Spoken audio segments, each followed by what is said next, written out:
on top of the North Pole. I have rephrased the entire saying of top of the world to top of the North Pole ever since we have created this historic feat in the world record of flying over the North Pole with all 4 of the Bharat ki betis combined with one of the world's longest flight, the world's I think one of the world's longest flight, and also the longest flight for Air India, the longest flight for any Indian carrier, connecting the 2 Silicon Valleys of the US to India, connecting 2 diametrically opposite city pairs on the planet Earth, the Mother Earth. It was a wonderful feat, and to fly over the North Pole, it was an amazing feeling. I think this flight was the most historic flight I have ever done. And I will clearly remember it along with my 250 odd passengers. That will stay very, very close to my heart because we created records of all sorts on the day. We turned a new leaf in the aviation history today. Right, Zoya. So, Zoya, I believe you have over close to 8,000 flying hours under your belt, if I'm not mistaken. So, yes, more than that, yeah. were there any kind of butterflies before before this flight from San Francisco to Bengaluru? So the butterflies always happen. Then you eat and then you calm them down. It's fine. It's Sunita, we are pilots. As pilots from day one, when you become a pilot, you are trained to be responsible. You are trained to handle pressure. You are trained to be, aplomb about it, because this is what the whole profession is about, to perform under pressure, because every moment is going to spring a new surprise on you, and you have to come up with a viable solution within microseconds, rather nanoseconds, and you don't even have any room for error, because so from the very beginning you're trained to be responsible. And over here also, I was already trained for the polar briefing. I'm already a captain on the Boeing 777. I'm experienced. The experienced pilot combined with the right equipment of a Boeing 777, which is a highly reliable aircraft, state of the art. It can connect any 2 points on the globe. It's a fascinating airplane and a very safe and reliable one. Plus, you have a long checklist of the equipments on board which have to be met, and so on and so forth. The weather has to be conducive. Everything has to be perfect. Only then one undertakes such flights. So I think when you go through the whole 9 yards of that, all the butterflies calm down, and the responsibility and the panache of it and the confidence of it is what truly shines. And that is exactly what happened yesterday. How did you and the crew prepare, to undertake this flight? So, Sunita, it's a long preparation. It's not something that happens in one day. It's been carrying out for the last 1 year for me. For the airline, it's been there a long journey for more than a year. It's almost been 1.5 years since we started with the entire proving flight. And this was a second flight after that, commanded by a woman, and also with the 3 other Bharat ki betis. I was flying this amazing journey. So we have been preparing for a very long time. It's been a long and arduous journey, but it's so well worth it considering the rewards. We've been able to create a history of all sorts in Indian aviation, which is indeed fulfilling. So there's a lot of preparation vis-a-vis the equipments that goes in, vis-a-vis the pilot's training, the cabin crew training. There are a lot of tick boxes that have to be checked in. You have to have so many things in order for the polar flight to go ahead, and also that requires the weather gods to be shining upon you that particular day, because if you don't do your prayers well and the weather is not good, you really cannot fly over the pole. So, in fact, last year we were supposed to do this flight, but that got stalled because of the bad weather.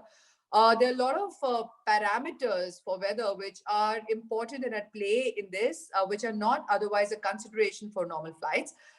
Having said that, yesterday, when we were very close to our flight, we finally got to know that everything looks good and everything is in order, and the God has been answering our prayers, and he's happy with whatever we have been folding our hands to every day. So we finally were able to do the polar, creating world history, connecting the 2 diametrically opposite points on the globe, and there were 4 Bharat ki betis doing so. So it was a new chapter in Indian aviation and globally indeed, and definitely a silver lining to a dark cloud in the COVID-19 times especially.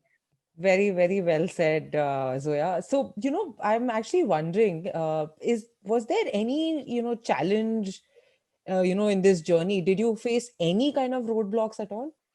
Sunita, we are trained to face challenges and we are trained to overcome them. I think as a human being, every moment is a challenge and nothing is a challenge. So it just depends on how you view the entire thing. It depends on how you view the entire situation. It's like half a glass empty, half a glass full.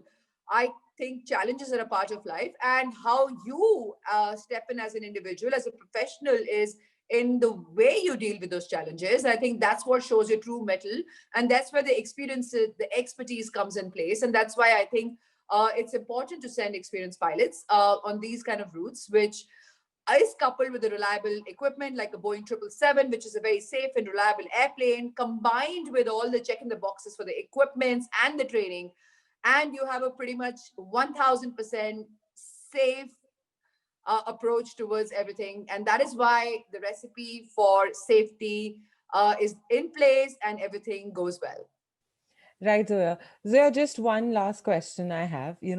How does it feel to be a successful pilot in a country like India, where, there are still gender stereotypes associated to this profession? So my journey has had a lot of challenges. I was from a very conservative background where I was probably expected to get married and have children of my own.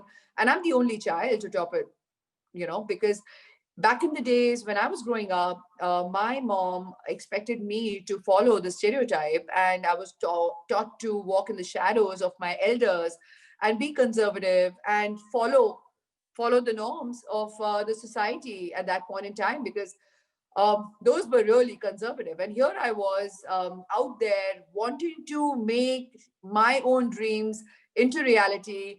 I was this 8 year old sitting on top of my terrace, stargazing, looking upon those jumbo jets flying in the sky, doe eyed, following the trails diligently, thinking maybe one day, Zoya, is it possible you could be in one of them, flying those flying objects, the beautiful ones in the sky?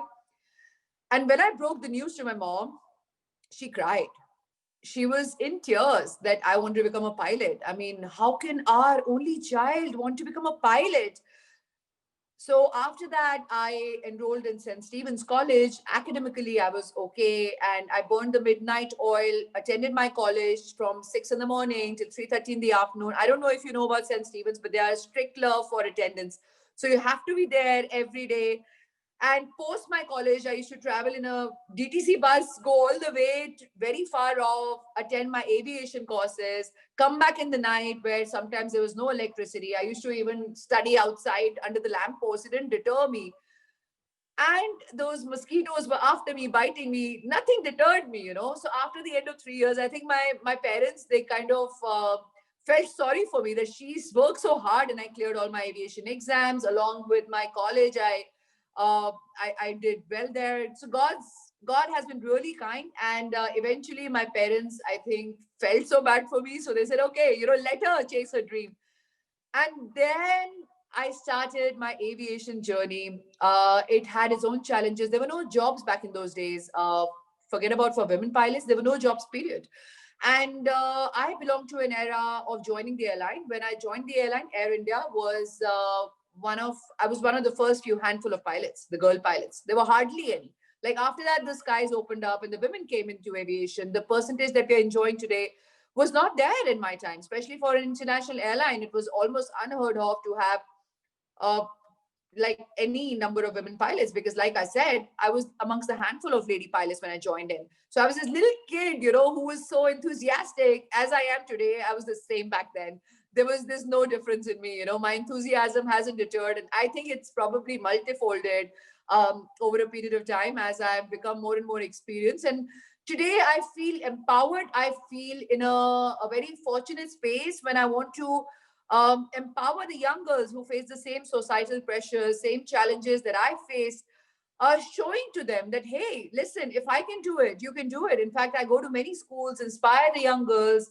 Mostly, I write down on a piece of paper, I write impossible as a word, and I just show it to them, and I tell them, hey, what is this? So a lot of them tell me it's Impossible, ma'am. And a lot of them tell me I am possible.